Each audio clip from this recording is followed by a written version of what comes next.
Okay, so we're all set. We got a new episode for you folks. This is your host, Tommy Williams. Again, we got a great one for you. This is episode number 16. I've got two guests coming on that are spectacular. And my first guest actually coming in from New York City, and his name is Goumba Johnny Siciliano. Very good. And we're going to bring him on right now. So without further ado, everybody, ladies and gentlemen, round of applause for Johnny. Thank you very much. Nice to meet you, Tom. And I always have a soft spot for anybody named Tom. That's my brother's name. Oh, wow. Yeah. Well, you'd love my dad and my grandfather then. Yeah. Everything was Johnny and Tommy and Johnny growing up. I'm telling you. Yeah. So, super. Well, it's a fantastic meeting you, man. I know that so much has been going on. You're actually coming in at a point with the planet where we're getting a little more hope. And I'll just ease into things. I'm going to circle back. The reason why I say that is because now we're getting, at least the scientists are into things, and we seem to have a reprieve with the shot. This show is based on pretty much the pandemic and health and wellness, but in particular the pandemic, because that seems to be the big gorilla in the room right now. So, yeah, sure. How are you being affected, or what do you do, Johnny? What are you doing, and how do you move your days forward each day? What do you do for yourself? Well, when the pandemic first struck, I was in the middle of a comedy tour. I was touring the country with another comedian named Anthony Rodia. And immediately everything was canceled. We had over 100 appearances canceled. And everything just stopped. I was living in Manhattan for 17 years on the Upper West Side. And just totally went into quarantine with my wife in our apartment. And things changed so much in the neighborhood from March until June. In June, we moved out of the city after 17 years because we felt it was unsafe. We didn't feel it was unsafe, but it was unsafe. The neighborhood changed totally. Jeez. And you couldn't get anything to eat. I mean, you can go to the store, but like I had to walk my wife everywhere. Every restaurant was closed. You were locked in at night, literally. Yeah. And, the city just changed. It became barren. And a lot of the misfortunate people that were panhandling or living on the subway, and a lot of homeless people were put in hotels on the Upper West Side. So you put a lot of people who live off the streets on the streets with nobody there, literally nobody to help them or give them food or money or so on and so forth. So you had a lot of people on the streets that that had nothing, you know what I mean, and really had nowhere to go. It was a really weird situation because as people who are less fortunate were probably the most affected. Yes. I mean, you're talking about people who had nothing, and they now during the pandemic they had less than nothing. Yes. Because people would, I lived in a little bit of a touristy area on the Upper West Side, because you have the Dakota there with, the John Lennon, the strawberry fields and stuff like that. So there was a lot of foot traffic, and people would panhandle or, play the guitar, and other people, work the subways and the trains and so on and so forth. Sure. Yeah, and these people became desperate. Right. Exactly. So, we moved to Westchester, reluctantly, I might add. And, we started it all over here again. Yeah.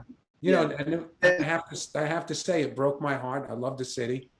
And, it broke my heart to see people who had nothing. Even when you have nothing, it's possible to take something away from those people. Mm-hmm. You know what I mean? And it was really heartbreaking. And the whole effect of the pandemic. I think people don't realize. As we look back, we'll see how people were affected by the pandemic. I'm sure. Mental illness is a big subject. The homeless Yeah. is a big subject. There's a lot of things, hopefully, that this pandemic will bring attention to Yes. that Yeah, needs to be taken care of, because I feel like there's a lot of people. I realized, I always knew this, but I never realized how many people just every day without the pandemic are left behind. You know what I mean? We leave a lot of people behind. Yes, we do. Yeah, and I don't get it. I don't get it. Nobody should go without food and shelter in this country. Yeah. Yeah. And for me, that's heartbreaking. Yeah, because everything kind of circumvents itself. I mean, like I was saying, desperate times sometimes call for desperate measures. And then when crime boosts up and things, it's because, a lot of times people are just left and they don't have even programs that are there for folks. I mean, this is something that I think it feels though probably could have been in place prior to, instead of, like there was a lot of outreach programs that took place through the communities. But I think through the local government, I think that a lot of things, could have been preempted. Yeah, and Tommy, it happened because the government's been getting away with this. These people are left behind, and I think the pandemic really made it very, very obvious how poorly we treat people who are downtrodden and have no options. And then people are left to be on the street, and they have no options, zero, and they commit crime, and you call them criminals. Yes. Yeah, I guess technically, yeah, that's true, but you created that criminal. That's the true crime. Yeah, the true crime is, yeah. The negligence involved. Yes, to cause people to do what they're doing. Yeah, and I think as a society, I think it's obvious how badly we failed. Yes, I agree. Now, what's happening right now in terms of vaccination and things? Are things pretty much opened up? And yeah, I think so. I mean, I'm doing clubs. I'm performing in states that allow it. Florida. I've been to Ohio. Some places in New Jersey in limited fashion. I just got back from Arizona. Yeah. I will now, say, you folks, the viewers, they don't have a clue. I mean, I've gone online. I've seen so many of your things that you've done, man. You've been a long time. How long have you been involved with production, with entertainment? I mean, you were an athlete as well. So when did it all begin for you? Was it high school? I got out of college. I signed a contract with the Jets, and then the following year with the Giants, and I got hurt, and my career was pretty much over. And after that, I kind of bounced around, and I managed a comedy club. And when I started to manage the comedy club, I started to do comedy when some of the comedians didn't show up. And then I more or less fell into a radio career on WKTU in New York for like 17 years or so. And after that, I left the radio, and I continued my stand-up career, and I'm doing some acting now. That's fantastic. So and you definitely take care. Like I keep on saying, you really take care of yourself. It's probably the full head of hair you have too. You have an excellent hairline. My gosh, it's amazing. And eyebrows and everything. I mean, you're a fountain of youth over there.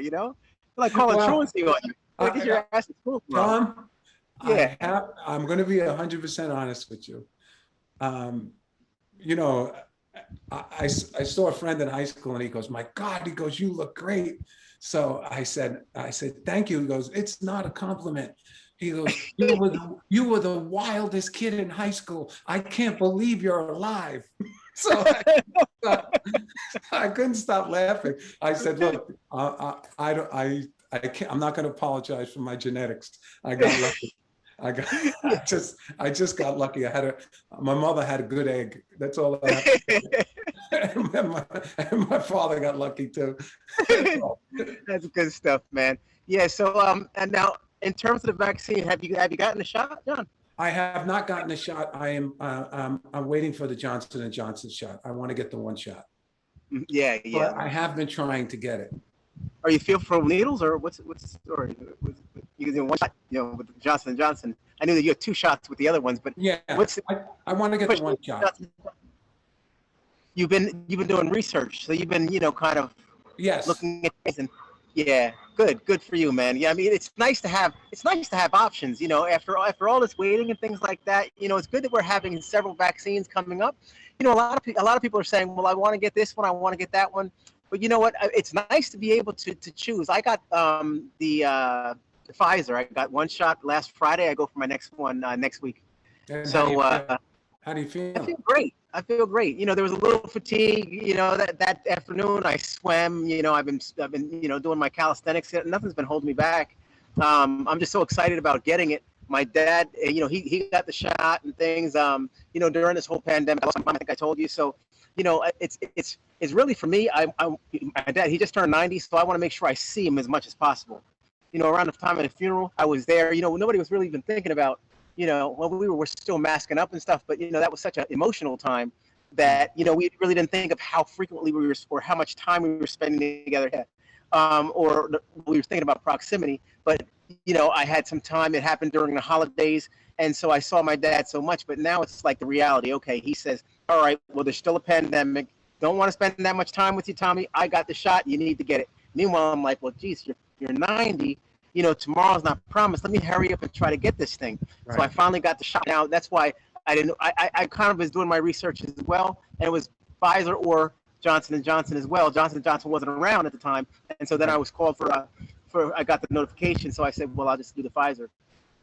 Yeah. But so we'll see how things go moving forward and everything. But you still have to wear your mask and things. How's protocol going up there? And are you still in Westchester? Yeah, I'm in Westchester right now. People are, and like I said, I've traveled, and people are pretty good. Good. Florida is a different subject. Oh gosh, tell me about it. They have like spring break going on right now, and it's a mess. I'm in the suburbs. I'm actually north of Miami, so it's again, it's you have to make the right decisions. I'm out by the pool now, but there's nobody out here. It's my wife and I, we move around just kind of with our masks and social distance and everything. They were saying today, I saw on the news, that for the kids, it's going from 6 to 3 feet now. But they said 6 feet, and I believe 6 feet is what we should be doing at least. Because there's still that propulsion. If somebody coughs, sneezes, or anything like that. Nobody's, we're not all scientists. We don't know, exactly what to do. But, if it's mandated from the start, then I think we need to go with those initial mandations, Call it a science, Tom. Absolutely. Yeah. Absolutely.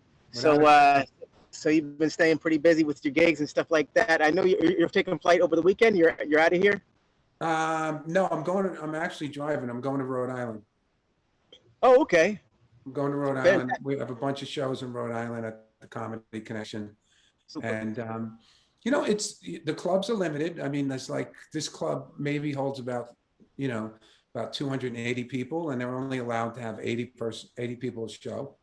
So they're social distancing. I'm a comedian, so I am not in contact with these people. I'm a safe distance away. There's no meet and greets afterwards. Yeah. And I just have to basically worry about the fellow that I work with. And are you doing anything internet based as well? Do you do any like shows or? Yeah, I'm doing 2 podcasts. I do one with Vinny Pastore, Big Pussy from The Sopranos, on United Stations. We just finished our first season, and I do a second podcast with the gentleman I travel with, Anthony Rodia, comedy called A Little Bit of Laughs. We do that every Tuesday night at 8. That's on Zoom. I guess they're both on Zoom. Fantastic. Yeah, I want to go ahead and blast that information as well, man, because I saw some clips. My wife was like, "What are you laughing at?" And I was over there. I was Googling some of your stuff, and she was like, "What's going on?" Next thing you know, she's on my back, just like Well, and so Tom, if I was really funny, I'd be a household name. Yeah, well, you know what? Never say never. Look at you. You're still out here, man. Yeah. I love performing. The story continues. Yeah. I'll tell you an interesting story is about my dad, Tom Williams as well. Yeah. He actually at 90 he just got his I think it's his 4th publication done yesterday. So it's in Barnes and Noble and everything else. And at 90 years old, you know what I mean? What did your dad do for a living? He was a principal. He's a retired principal. Oh my God! What was that like? For me or for him? No, for you or for your sister? Yeah. Oh, it was rough. I mean, Wendy, you know, she kind of was, you know, did what she had to do. I was the jokester and the prankster, you know, in the class. And Jerry, so it was Tom and Jerry show all day, you know. Yes, and my father, you know, he was good friends, and the principal lived around the corner, you know, the physician and the dentist and everybody. So everybody was right there. It was like a village that was raising everybody. So it was a first name basis with he and my teachers all the time. But you know, I got on through and went off to college and everything like that. And I really do appreciate the tough rod along the way, because you know it's not easy, and it's a very competitive world with the society we live in. So, you know, it all panned out, and I ended up becoming an educator myself. Oh wow! But you know, the kids they don't win. Every turn they take, I'm right there. Like, okay, I know that one already. You know? Yeah, so I know. It's pretty good. But listen, I want to thank you so much for coming on and having a conversation with me. You know, if there are any takeaways whatsoever, you know, what would you say for people, you know, in terms of moving forward and you know, getting through this mental health? Like, I know you're creating smiles on people's faces. I know you said you might not be a household name, but you're definitely, you know, you're still here. You're still doing your thing. It seems as though people wouldn't do, well, I can't say people, but generally people do what they have passions doing, especially during a pandemic. Do you find yourself doing anything different that you hadn't been doing prior to? Have you taken on any other type of, not work, some chores or I would say more writing than normal. Okay. And a lot of my comedy friends, I hear the same thing. You know what I mean? Like, you know, now I got the time to work on this one-man show. Yeah. And, you know, all sorts of stuff like that. Or, you know, I wrote new bits and whatnot. But yeah, if I had to say something to people, please reach out to people, because there's I realized the importance of socialization. And when I was in the house with my wife for 100 days, I realized I always thought I could live on an island by myself, like, you know, and until this pandemic, I can't, you know what I mean? We need that interaction with people and the socialization for good mental health. And there's probably somebody out there that needs a little bit of attention, whether it's a friend or somebody in your family, or just saying hello to somebody in the elevator or whatnot. You know, keep that going, man. Keep it going. Reach out to those other people, and you know, please don't ignore the people who need help. Yes. Because one day you might need it yourself. There it is. Pay it forward. Yeah, pay it forward, big time. That's right, brother. Yeah. I was just wondering. I had. I don't know if Danny's in the waiting room as well. I know. Danny generally comes on, and he's my. He takes care of a lot of the music aspect of the show and things. And he had. I know he was going to come on and say a couple of things, and they're doing the editing and things as well. Right. So I know something out, but I figured that if he was in, that she would usher him in. Tom, have you ever seen him perform? Yes, I have. As a matter of fact, the crazy thing is, we did something together. Yeah. I was given a positive message, and he just took out the sax and did some reverbs on it, and he's amazing, isn't he? He is so. You know what I like about him? The guy has no idea how talented he is. I got to work with him one night by accident, and I totally fell in love with the guy. I'm like, how could people not enjoy this guy? Yeah. I mean, he just reminds me of when you were growing up. You saw the guy, they used to call him the one-man band. He had the kazoo and the cymbal and the drum and all that stuff. He's more than that. Yeah, he's more than that. Yeah. He's like a one-man orchestra. Goumba Johnny is more than that. You've worked with more celebrities than there are flavors of ice cream. You've done so many things, and not only do you do entertainment, but you write your own entertainment. I'm so impressed with you You wrote the book, Let's Get Stupid. You wrote a play, Let's Get Stupid, a movie, right? You sold it to Telepictures. It was a TV pilot. It was a game show. The game show, okay. Yeah. And you wrote it yourself. You created that through your mind. I've had some successes. You know, I wrote a book. So I mean, I probably would have been voted in high school most likely not to write a book. So I kind of just did it. I took it on just to see if I could do it. It was probably one of the biggest accomplishments in my life because I'm not built to write a book. Well, Johnny wrote a book. He's not telling you, but he wrote a book. Do you want to be a mobster? It's how to make your own mafia. It's a comedic hand guide on how to start your own mafia family. So I want to try to start a mafia, but I'm only one guy. Do you think I could do it, or it's not enough people? It's like a one-man band mafia. You could do it. I seen you. You multitask very well. You got Tommy. Tommy could be in my mafia. At least I got one guy. You got one guy. Tommy's got your back. And I like the way you roasted Big Pussy. That was awesome. You destroyed him, and he took it so well. Well, I grew up video. I know him 40 years. You know, he's older than me, but you know, we were in the same neighborhood, and you know, Vincent is just a wonderful person, and you know, he really didn't start acting until he was around 40 years old, and you know, I don't want to say he was an instant success, but you know, he's just blessed with, even now, he's blessed with tremendous opportunity.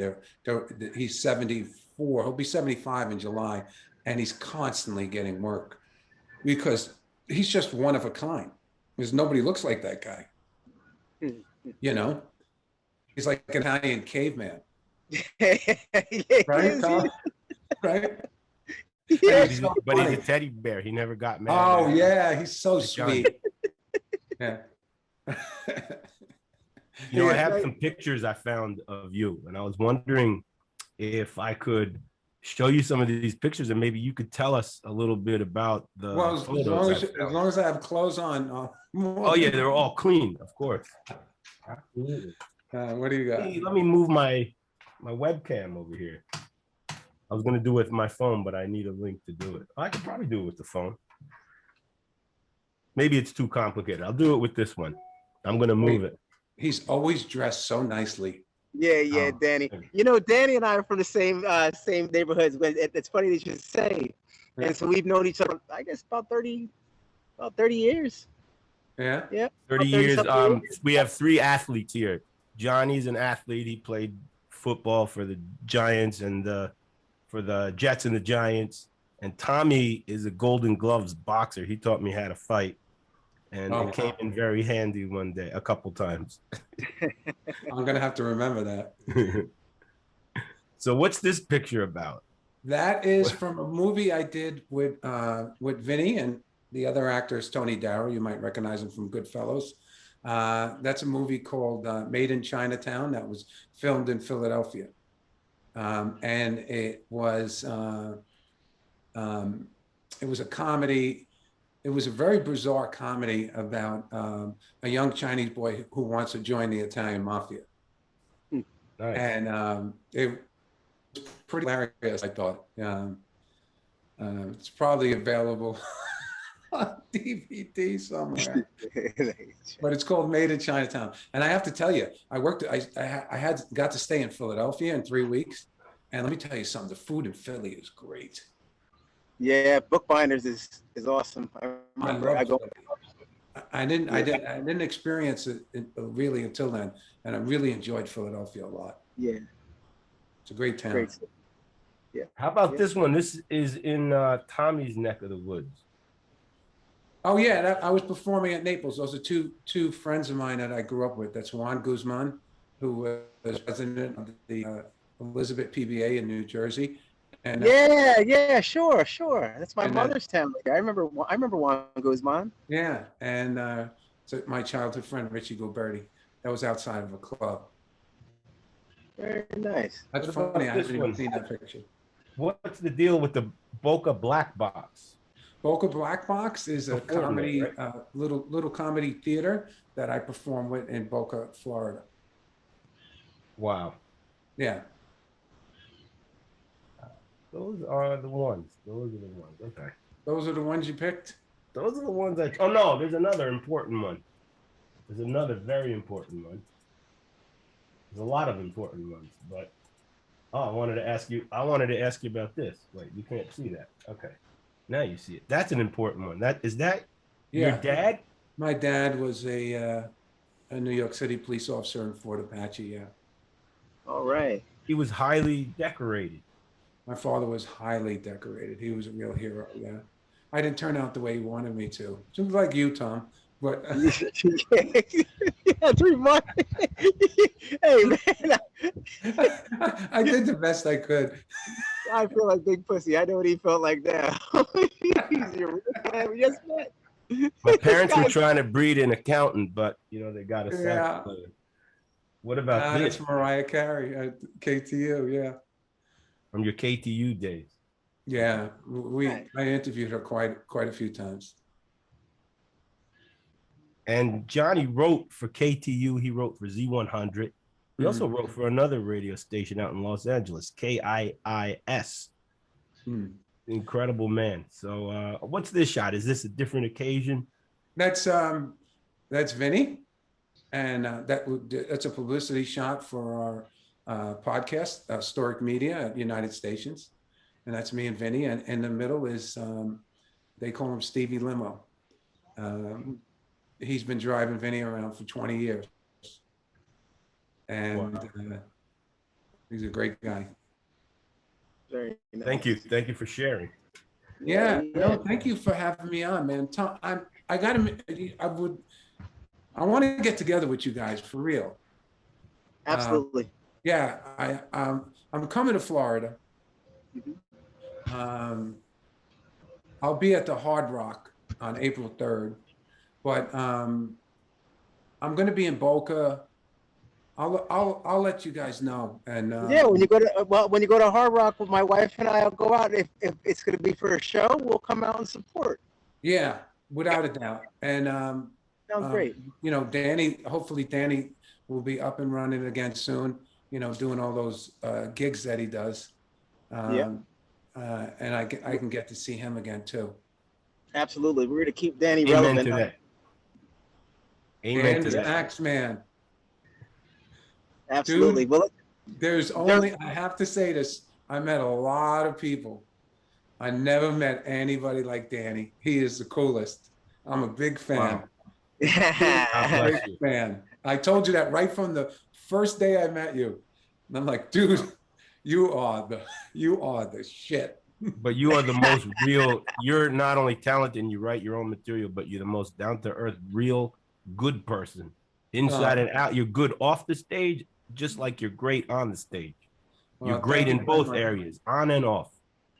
Thank you. If you come to the comedy show, don't sit up front. Okay. I got to make sure I get a good wind up for those eggs then. Yeah, because if you sit up front, your wife's going to be high-fiving me.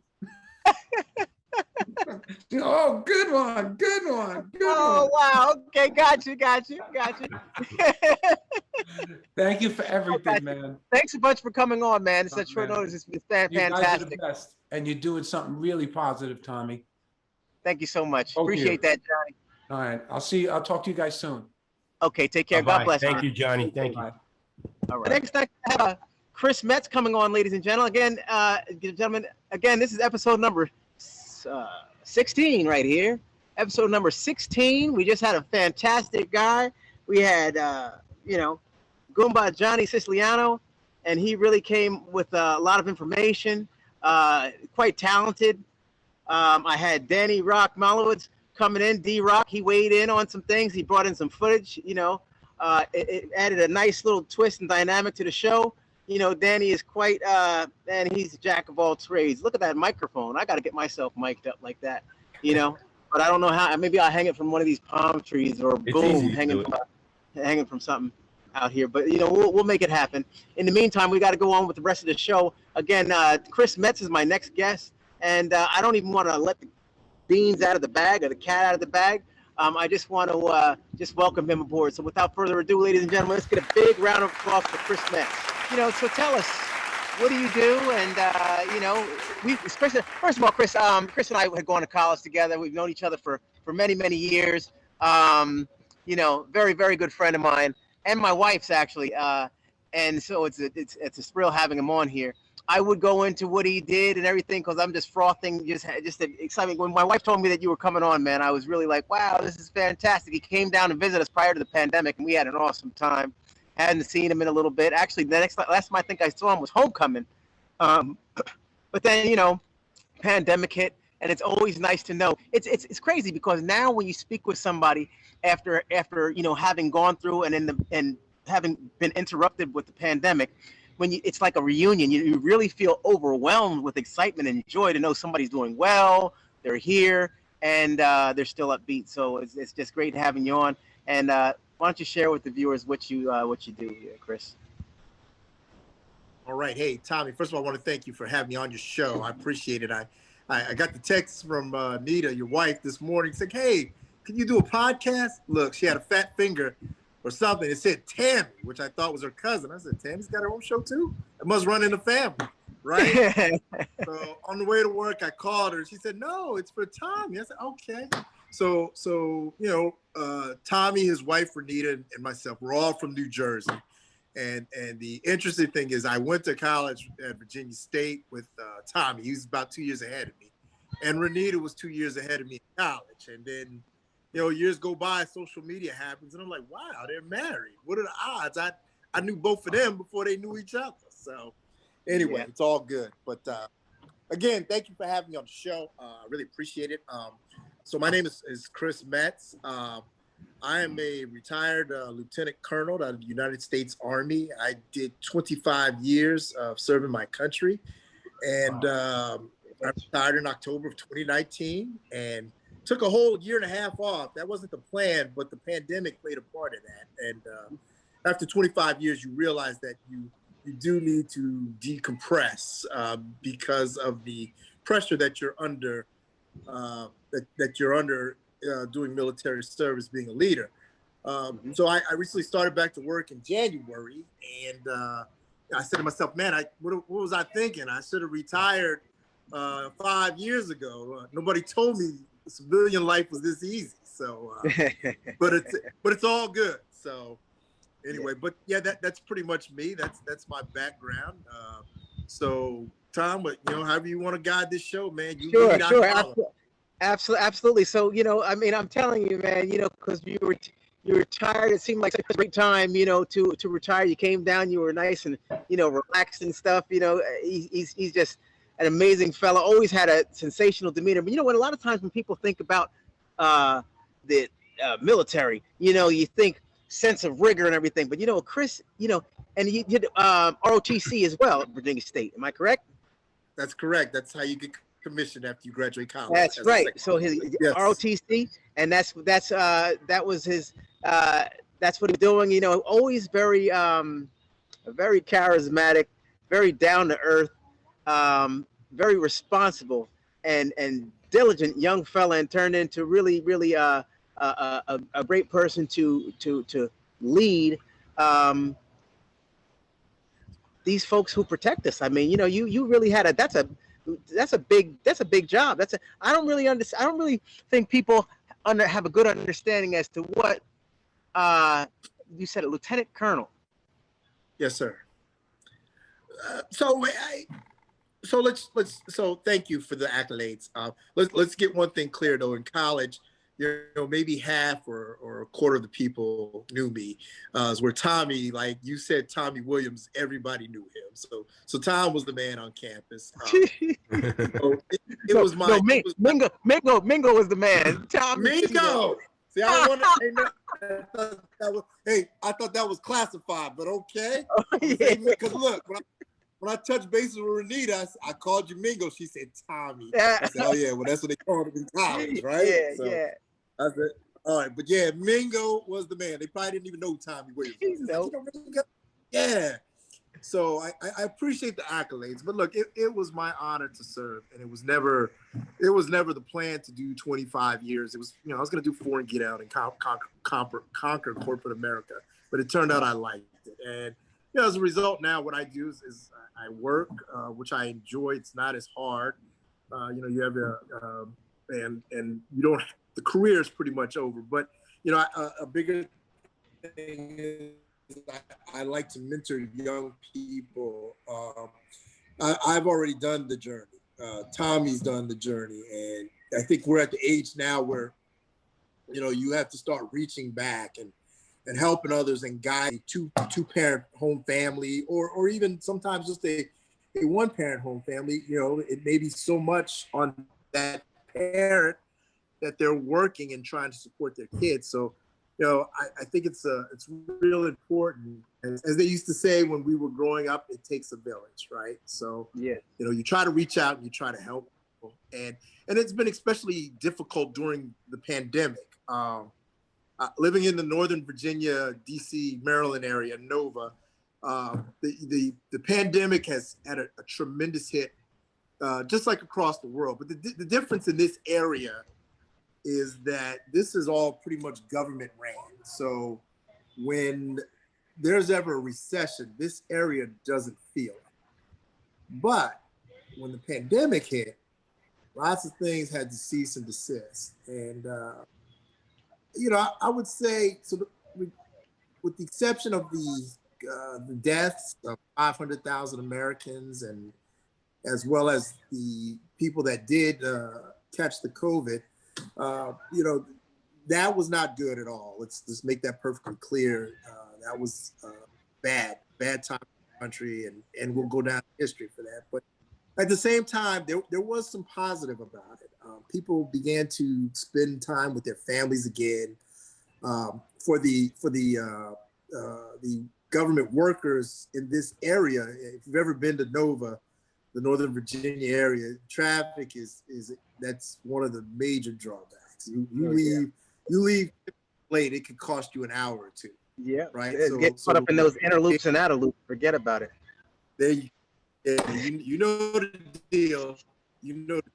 So the COVID, a lot of people got to work from home, and it off a lot of the stress of getting up, getting dressed. Driving, wherever you drive, commutes are rough here. It's an hour, 2 hours with the traffic. So a lot of that was cut out. And I think a lot of people got a chance to somewhat decompress, like I did, but I was retired. But what I am noticing the effects, I'm a part of the Divine Nine, Omega Psi Phi Fraternity Incorporated, or just a shout out to the Brus, right? But, having a network and talking to friends, I think we're really, things are going in a positive direction with the new administration, but I think we're really going to feel the effects once we get over the hump. And I've noticed this through talking to people, and I was deployed to Iraq during 06, 07, during the surge under President Bush. And make no mistake, that was the longest year of my life. I mean, I came back with all kinds of bags. I mean, you're just working 14-hour days, 7 days a week, and you are surrounded by death. So, it was rough, right? But when you come back, you don't realize that you are actually suffering from post-traumatic stress disorder, right? Most people say, hey, they have post-traumatic stress, but there is a disorder. And, I remember it's usually around 4 months is when it starts to kick in, where it's just Groundhog Day. You do the same thing over and over. Unfortunately, I had a coworker commit suicide. A couple of people got hit with IEDs. I mean, that, you just knew somebody was going to die every day. When I was laid in my hooch, I was thinking, man, I hate that. And I made a bucket list because, if you're a soldier or any kind of military service member, when you deploy in a war zone, America, coming back home to America is like gold. You're going back home to paradise, right? And when you get back, you are just, it's the little thing you are in love with. Oh, hey, I can go to McDonald's.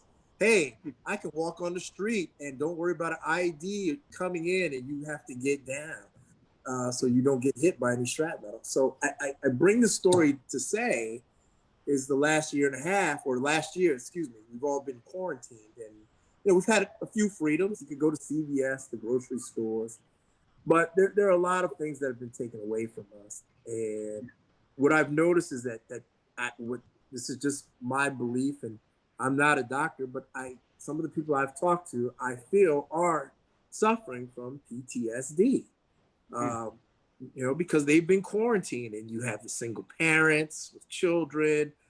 That's an interesting analogy. Yeah, I see the correlation definitely, because you're restricted, and folks aren't accustomed to being restricted. Truly, when you have all these liberties, and all of a sudden they're gone, and they haven't.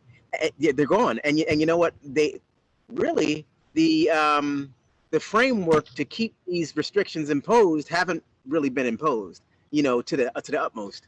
But life is in the balance, so it's almost like you make the choice. Fortunately, people are making the choice, and I guess more or less they're suffering because of the choice, because they're deciding to stay in and follow the CDC regulations and guidelines. Sure, there's going to be a repercussion, and yeah, the you said, what was the acronym? PTSD, post-traumatic stress disorder. PTSD. Wow. Mm-hmm. Most service members come back with post-traumatic stress, PTS, but the D is the disorder. And the disorder is usually when you have suffered a traumatic experience. I did in Iraq when my coworker committed suicide. I didn't see it coming. I had another soldier that I thought was going to commit suicide. That was a candidate. I was focused on that soldier, and all of a sudden, this one comes out of nowhere. But I don't want to dwell on the experience of Iraq. I want to talk about the COVID because I brought that story up because if you are following the guidelines, wearing your mask and doing the right things, that's the right thing to do. We're still alive, but people are getting hungry. They want to get out. I actually I took a risk. A good friend of mine got married, and she had a wedding, and they did a great job. You went in there, they took your temperature, they had a mask, had a shield over the buffets, had I think 4 to 5 at a table. And had it not been this friend, I would have not have gone to the wedding. But but she and her husband were very responsible. But the PTSD piece that kicks in is when I was putting on my suit. It had been a year since I dressed up just to go anywhere. Wow, man, how crazy is this? Yeah, it is. It is. Yeah. Even doing the shows, I joked about it, just everybody being dressed up. And I'm like, I've grown so accustomed to just, schlepping around and just being around the house. It's like, it really pulls you out of your zone, but we're slowly getting there. We're slowly getting there. Have you gotten a shot? Gotten a vaccine? So to if you are a service member and you're watching this, if you have 100% disability, you can coordinate with the VA and get a COVID shot. So I received my first COVID shot on February 18th, and I got my second one on the last Thursday, which I think was March 11th. So my experiences with the COVID shot is it's different for everybody, right? And I've been in the military. I've had so many vaccines. I glow green at night, right? So, but that's a joke. Anyway, but the first one, my arm was real sore. I was like, okay, no big deal. I got a sore arm, right? The second one, it wasn't too bad, but it causes body ache. So I started having pains in the middle of my back, which I've never had pain before. And I've not been lifting or doing any heavy lifting, and it's just like, okay. But I've had friends. One's a school teacher. Said she got a shot, and all of the school teachers got at the same time, and they were all on a Friday. They were all down on Saturday for their second shot.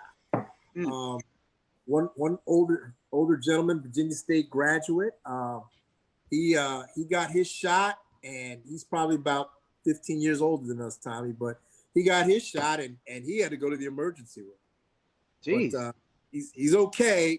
And I think with his was he had a cold when he got his shot. Okay. So I guess the question, the do out is, I have a frat brother that's on the CDC. The question is, should you get a shot during the cold? I was unable to contact him today because I just got the "Hey you" this morning, Tommy. When I got dressed. What's that? Podcasts? What? But I tried to reach out to him to get some answers and contribute to your show. But thank you. Eventually he'll reach back, and I can always email you or call you. You can put it what's the shot that the military is providing the service? I received the Pfizer shot, right? So the Pfizer shot, like three weeks. And I tell you, so quick military story so I can align it up with the COVID. So so I was, like Tommy said earlier, when you think of the Army, you think of somebody who's shooting guns, jumping out of planes, and I did do a lot of that, but my branch in the Army was acquisition. So I did program management and contracting, and prior to that was logistics. But at one point, I was the assistant product manager for all the helmets in the Army. They're called the ACH, Advanced Combat Helmet.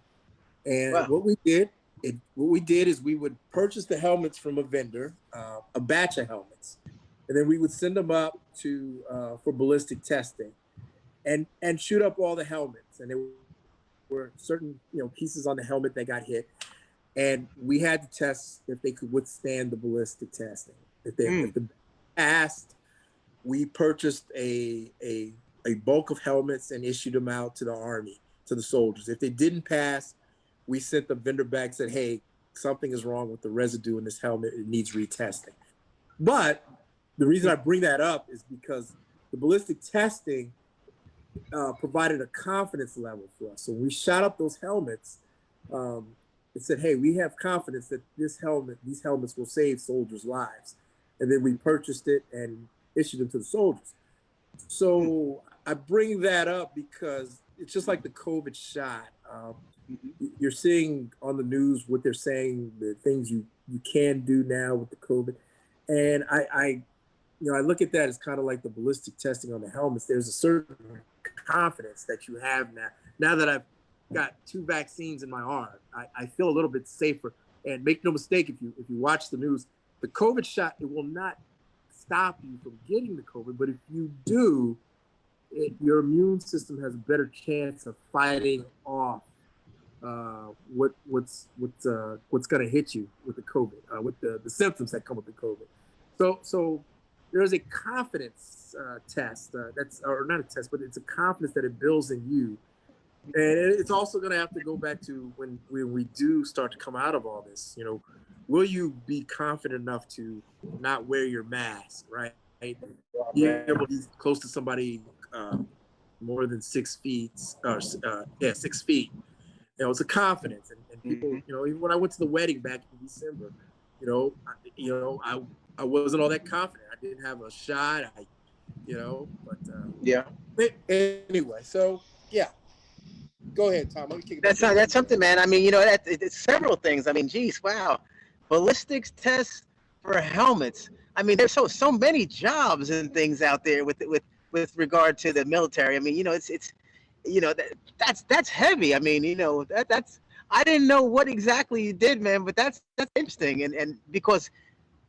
And that is saving lives. You do have to have a test. You did, just like test dummies for a car. I mean, seatbelts, testing for seatbelts. Do they restrain or not restrain? That's heavy. That's a big job right there. Now, those helmets that were purchased, do you know anybody who's involved with that now? Did they repurchase, or are you seeing helmets that you purchased now? I did that. That job was back in 2011, right? So that's and a then while. and the bullets get a little tougher, right? And then things, with everything, so. Oh, well, so the shop was body armor. So we did helmets, body armor, everything. I had helmets. That's the system that I had. We call the product a system. And, Okay. and truthfully, in war, the way the war works nowadays, it's usually IEDs is what injures soldiers or causes KIAs, killed in action. But they're still snipers, right? And we've had, we had a case where a lieutenant got shot in the head with his helmet, right? He fell back, popped back up with his M4 and terminated the enemy. Wow. Jeez. Once the helmet is destroyed, once it's shot, it's no good, right? So it saved his life. And what we did at that at that program was we issued him a new helmet right away. And then we had him mail the helmet back to Fort Belvoir. We could do studies on it.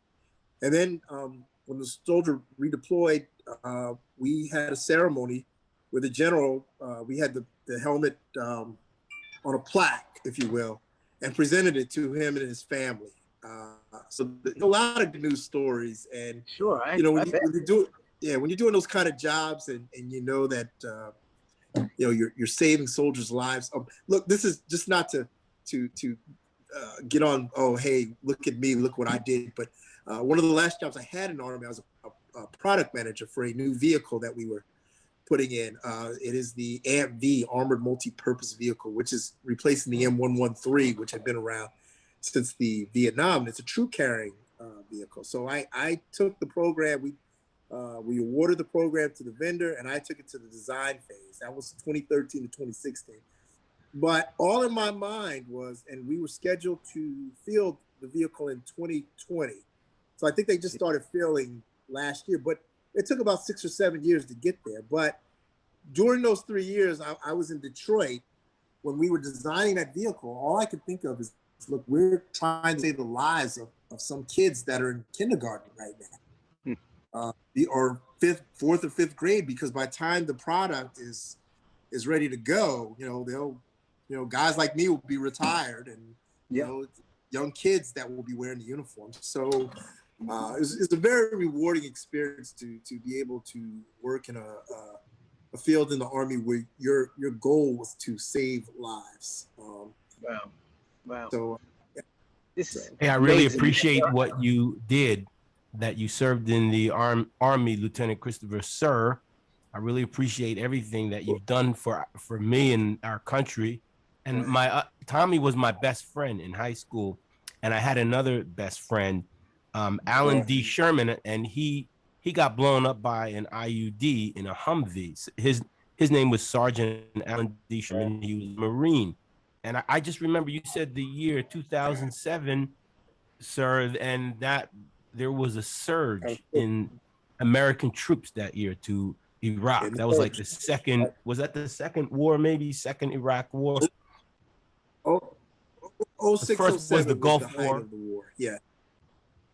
Right. Well, yeah, that was like in the 90s, right? So that was, I joined the military in 94, and my year of deployment was 06, 07. But my condolences for your friend. I'm really sorry. I know it's a long time ago, but look, it never goes away.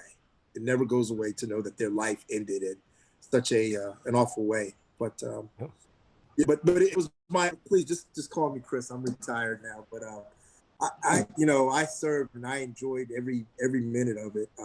It was my honor. So thank you for your support, and you too, Tommy. So. Yeah, absolutely. Yeah, Danny is a good friend of mine, and Alan. It's funny because Alan was in Scouts with me.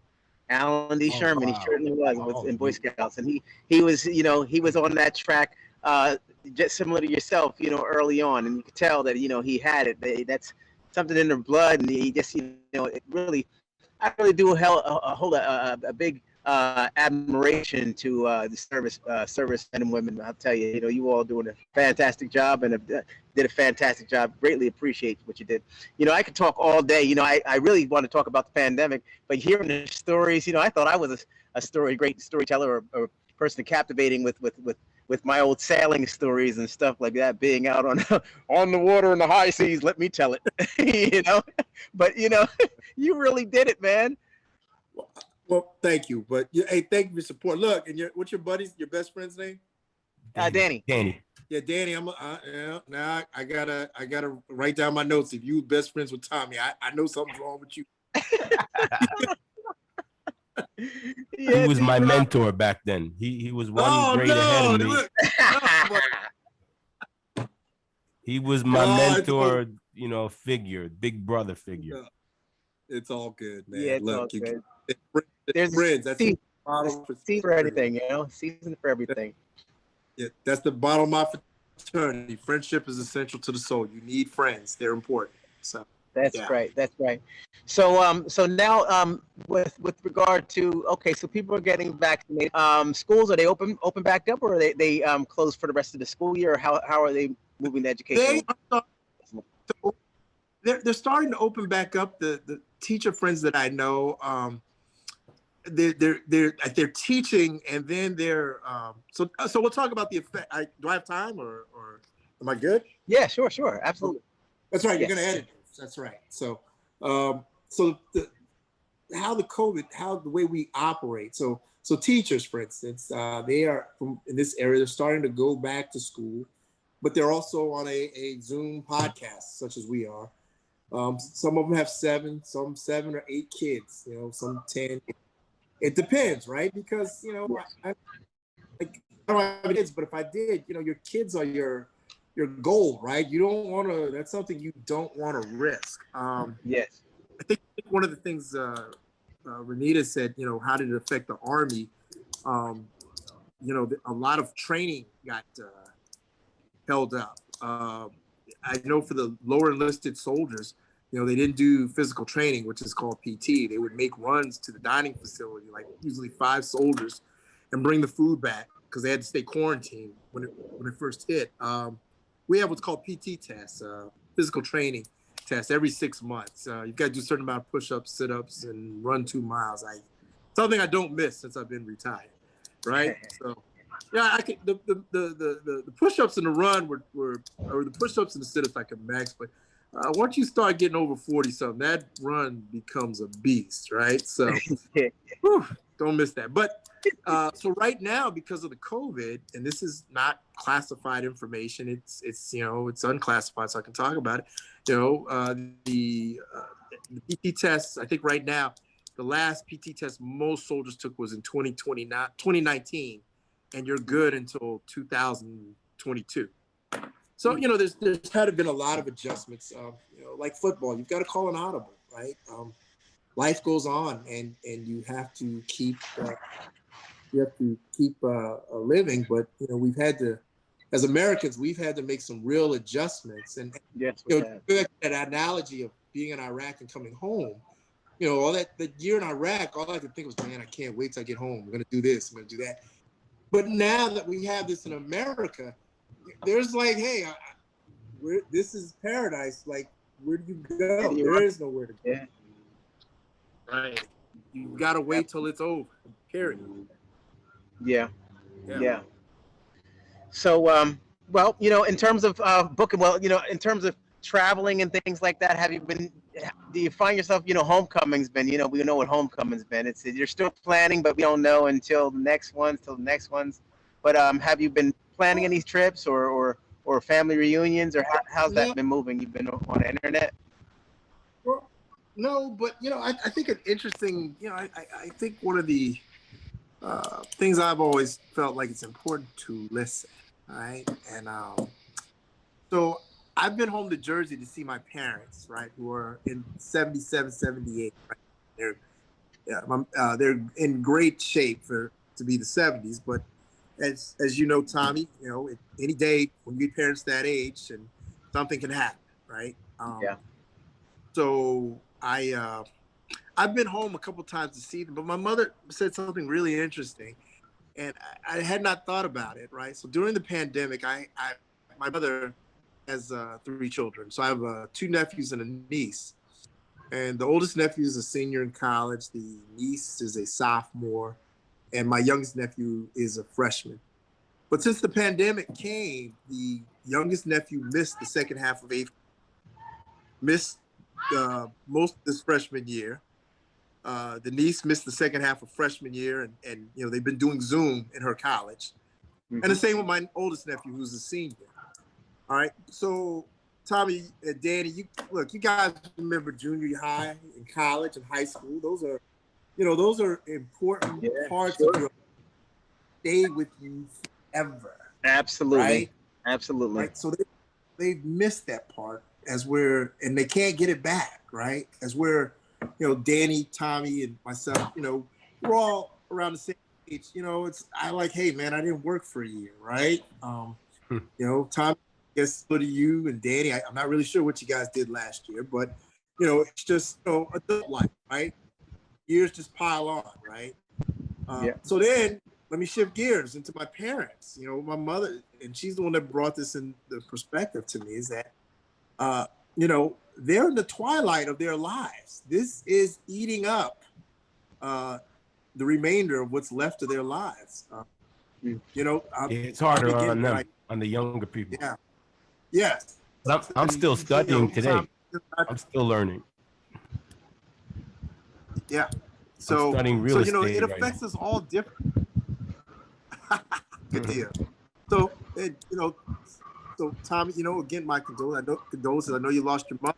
Yeah. Thanks very much. The point is, and I mean, to lose her during this time, I know you probably had to make adjustments for the memorial service, and just knowing that your last years of your life was during this time. So it affects us all differently. So I got to turn off my stove here. I don't want to burn my dinner. Yeah, it's definitely difficult regardless as to when the circumstances. Chris, you're absolutely right, and also having it happen during this time. What's crazy is that I was telling Johnny that my dad's always been a writer. He's always been a writer. He's been an educator. He's always been a writer. He's always down in the basement. They created a space where he could just go and get away from everybody and write. And he just came up with another publication, his latest publication, just the other day, man. So he's still getting busy, and everybody, I think, their creative juices are flowing. And it's within COVID was the inception of this show right here, and my YouTube channel, which is all about positive vibes, which was created on the foothills of my mom's passing, and when I started, understanding and realizing the reception of these people who didn't even know me, and how they were trying to just hold me up and tell me, Tommy, everything's going to be all right. These were strangers, for goodness sakes. During trying times that the world has never faced before. And I have people over the water in England saying, Tommy, it's going to be all right. Mom, it's never easy. We're here for you. I'm like, what the heck is going on? But right. You know what? Right. But it's working, and it's been keeping me so positive. So it's unfortunate what's going on with the kids, but if they take time to study their surroundings, take a look at what's going on in life, then the light of hope, the educational path might close in one area or might get narrow in one area, but it might broaden in a whole nother area of hope, of appreciation, of appreciation, and of need, of service.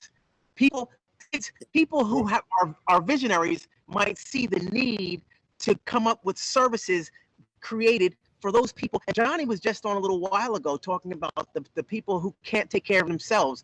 So these kids have a whole life. They have a whole industry ahead of them that's unknown, that they could crack into, to help. Not looking and saying, well, this might happen again, but you know what? You want to be, my father always says, to be forewarned is to be forearmed. So you know what? If you have your warning shots going off, you know how to prepare yourself for the next time if there should be another situation like this. So these kids have technology on their side, everything else, and creativity during this time of pandemic. I'll tell you also just another experience from the military is just how privileged, fortunate, lucky, blessed to live in the United States. I've been to some third world countries, and I can tell you, it's eye-opening. It's a real eye-opener. So. But Yeah. you know, Yeah. just Hey, go- listen. Any takeaways for the people, man? You seem like you've always been together, brother. But I mean, anything that during this time, I know you spoke of PT. I think that's a great takeaway. That we have, and I think most important, we have hope. And as Johnny said, his takeaway was to make sure you stay in touch with people, and I think that's important. Any takeaways that you have for the viewers? Chris? Where can Piece of people advice. go? Where can people that suffer from PTSD go to? there- Can they go somewhere, speak to somebody? yes, Good one, man. I was not prepared for that, but you can Google PTSD. There are phone numbers that you can call, hotlines, because I think I can't remember the statistic. At one point, there were 20 soldiers a day killing themselves. Mhm. I don't know where we are now with that, but it's a real problem. And my message is get help. And even there's nothing wrong with getting help. And even with the pandemic and being quarantined, there's nothing wrong with going to see a therapist, because what you're going through. Being a soldier, you're trained, right? You're trained, right? And I'll be honest with you, I thought I was a tough guy when I went to. When I came home from Iraq after a year, I knew I was not a tough guy, right? It broke me down, and it's real tough because of the things you see and just being over there. But again, I was trained, right? Which is not an equation for shielding you from that. But as for the average American citizen, they weren't trained, so this came out of nowhere, right? And people losing loved ones. So the COVID, your quarantine, the world, the life that we know has changed. So it is, as my father always said, people usually change once they suffer a significant emotional traumatic event. And I believe that. And this has been a traumatic event for a lot of Americans. And, I would say to them, don't think you're a tough guy or a tough girl. Get some help, right? It's nothing wrong with it. See a therapist, because they can teach you. You can block things out of your mind, but they can teach you. They're trained professionals. They can teach you techniques to use to deal with your loss or your adjustment. So get some help. That's Sure. That's what nothing wrong with it. Fantastic. Absolutely. No man is an island. We have professionals out there to assist. And that's good information. That's very good information. Well, Chris, I want to thank you so much for taking time out to come on here, brother. Hey, thank you. Hey, thank you for having me. And Certainly. Danny, it was nice to meet you. Pleasure to meet you, Chris. I'm glad I was sir. thought of. I'm glad I was thought of this morning. So I know that means probably somebody canceled out, right? Hey, listen. We need somebody else. Yeah, hey, listen, it was not my doing. I relinquished my power to Nita and Danny to go ahead and secure the bag. Look, bro, if I had anything to do with it, I would have called you last on Saturday. Bro, look, I know you stay in the doghouse, so you got to give it up to the first lady, right? That's how you keep the peace all the time. So yeah. So I'm glad you called me. Like I said, I enjoyed this. Hopefully you guys had enjoyed having me on as a guest. I enjoyed it. Thank you. I think you're going to edit this, right? Yes. Or are we live? Okay. So I think Renita told me some plugs for some businesses. Is that correct? Yes. Or no? Yes. Do we have time? Oh, absolutely. Absolutely. Please. I have 3. Is that okay? Sure.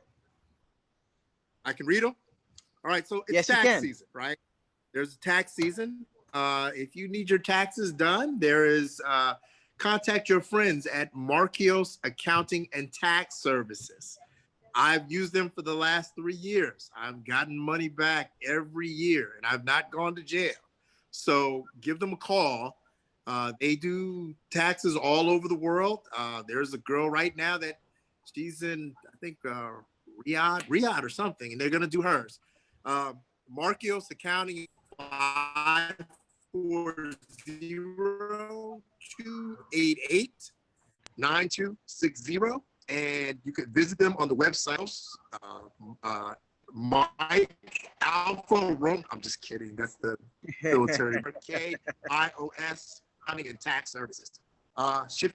They don't get mad at me, Rita. There's the Soulful Style Boutique, right? They're a Delta Sigma Theta Sorority Incorporated certified vendor. They do custom cards, custom note cards, and stationery. The email to contact is D as in Delta Thornton, HORT at Soulful, SOULFUL style, STYLE boutique, BOUTIQUE. That's all one word, .com. So D Thornton at soulfulstyleboutique.com. And finally, the big one. If you love Southern food, there is Shalika Hutchinson, who was the chief chef, the owner and founder of Z's Southern Kitchen, inspired by the Hutchinson ladies. Just a little bit about Shaquilla. She was her Hutchinson's Zayla, Zamara, and Zeta. Shaquilla was born and raised in Low Country County, South Carolina. She watched her grandmother, her Aunt Emma, master art of cooking for years. So with no formal training, she does it for the love of it. She started a catering business for military retirements, weddings, birthdays, and other special events. In 2009, she started 2K Events LLC, where she organized, designed, decorated, and catered events. She is well known in the DMV for her awesome cooking, and she's also held in for the government and military and government events. She's received a certification for food handling manager with no professional training, and she went to culinary school at Stafford University. Hang on, this one's a little bit longer. Stick with me. You know, it's her love. That's her platform. She loves to do it. She also has a food truck, which will start going out on its missions very soon. Her menu consists of Southern comfort cuisine, fried fish, shrimp, chicken, low country shrimp, grits, and chicken and waffles, collards, mac and cheese, turkey wings, and that's just to name a few items. So if you're trying to go on a diet, this may not be, well, go ahead and eat a little bit, you know, just don't every day. So her location is in Stafford, Virginia. You can find her on Facebook with ZS Southern Kitchen. Just type that in. Instagram, same thing, ZS Southern Kitchen. Twitter, ZS Southern Kitchen. Email, zssouthernkitchen@gmail.com. Her phone number is 540-422-1770. Ask for Shaquilla, and her website coming soon. Woo! Excellent. Well, that made me hungry, man. Sounds like a great menu. Sounds like good stuff. And all the tax information and the others, very good, man. I'm sure that they appreciate your support. We'll make sure we have that in there as well. Chris, thank you so much for coming on. Certainly do appreciate it at such short notice. And you take care, be safe, and we'll stay in touch with you, okay? Hey, one thing, shout out to the bros, Rue, and to my Virginia State family. I love you. Hey, VSU, I love it. I love it. I love it. There it is. So glad I didn't go to Hampton. Oh, exactly. And once you pass Virginia, north of Virginia, you can't even get grits anymore. People up north think you're supposed to eat grits with sugar, but anyway. Butter and salt. That's it. Right. That's the correct. Oh man, I do sugar and butter. You're from Jersey. Oh man. You're from Jersey. So, yeah, hey Tommy, man. Thank you for having me. You're welcome, guy. It's my pleasure. Thanks for thinking of me at the last minute. Thank you. All right. Super. Take care. God bless you, man. Okay. Okay. It was a fantastic show. So, you know, folks, we had Johnny Goumba Siciliano. We've had Chris Metz come on, you know, both coming with a little, a very different take on the careers and things. Chris, retired military. Johnny's still at it, making people's, lighting people's lives up with comedy. He comes from an athletic background, movie. I mean, the guy is a jack of all trades, and he's not done. And he looks like he's in fantastic shape. I'll tell you, both guys are super dynamite and quite role models. I think that we talked. Chris, our last guest, we talked about the kids and what they're lacking these days with COVID. But there certainly are a lot of role models that are coming to the surface and rising to the top. And I definitely applaud these guys for coming on and taking time out, because that shows a humanistic approach to this pandemic. And that's what we want to see. We want to see people taking time out to educate and donate something that's more important than anything else, which is their time, to just inform people of how they're moving about. And in that time and sharing comes information and knowledge and educating the planet. So I think it's been a fantastic time. And also, I think we've had some humor type moments along the way as well. This has been episode 16. I can't believe it. Danny, you're on the ship. We're moving forward, and I really do appreciate your input as well. I mean, you asked some super questions, and you definitely add to a nice angle in the show as well. So it's really nice and comforting having you here as well. When I'm falling apart, and what I gotta do, Danny, I think is the feeling's mutual. If I think anything could be asked, I'll just interject. That's all. We'll be a team. Yeah. So I think next time with my shorts, I think I'm gonna add a blazer. The next day, I gotta step it up a notch. It's so humid out here, though. But Danny, you're snazzy, and I'll tell you, it's great to have you aboard. Next time, folks, we'll probably I think we're gonna hit some angles, and we're gonna get the and I know I said this to you the last time, but with regard to and also after having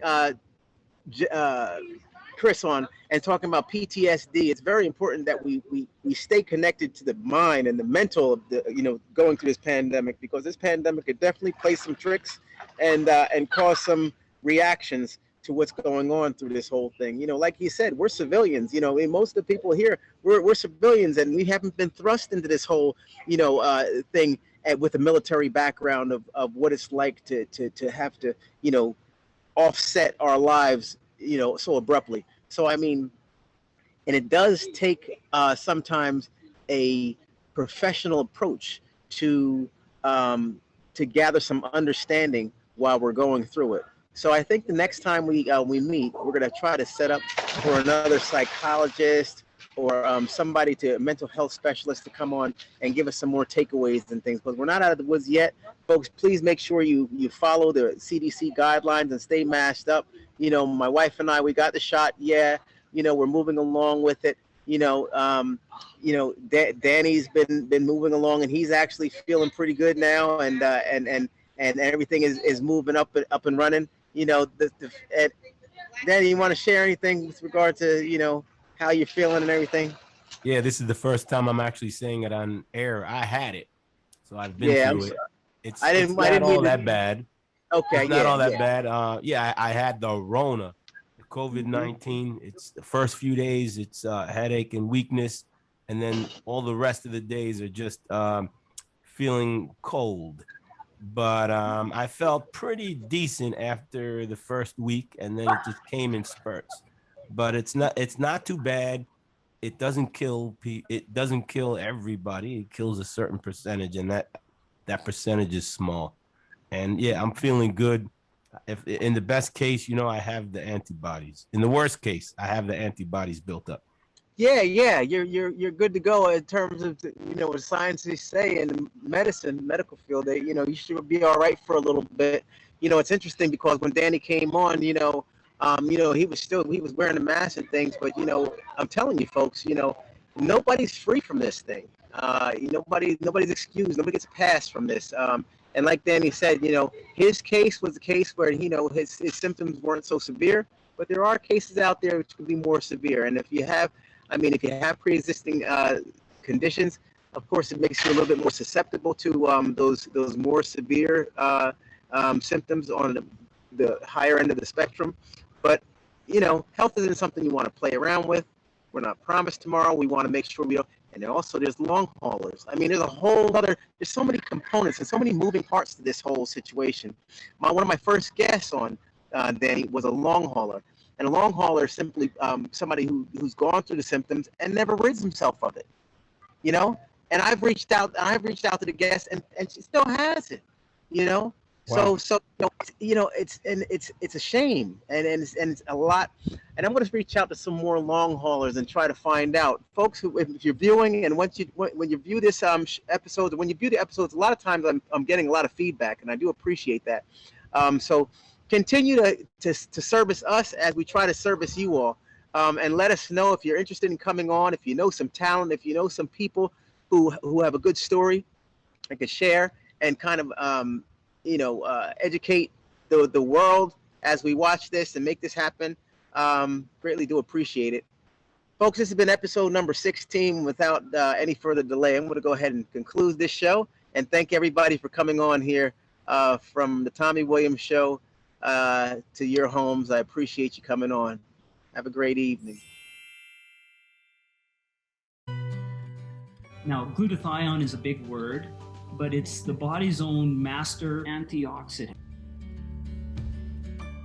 So it's a scavenger for free radicals, for bacteria, and what's relevant now, viruses. This is new to the marketplace. There's no other product on the market that has the ingredient NACET.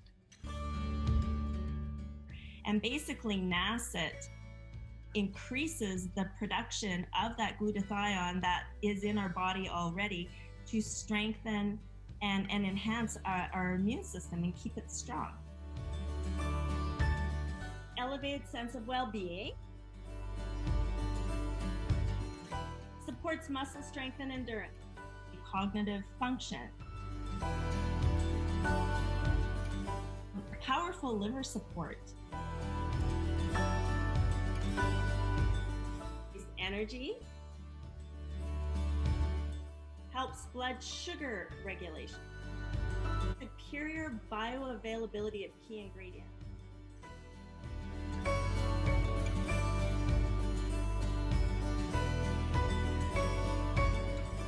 One of your best defenses against COVID is a strong immune system.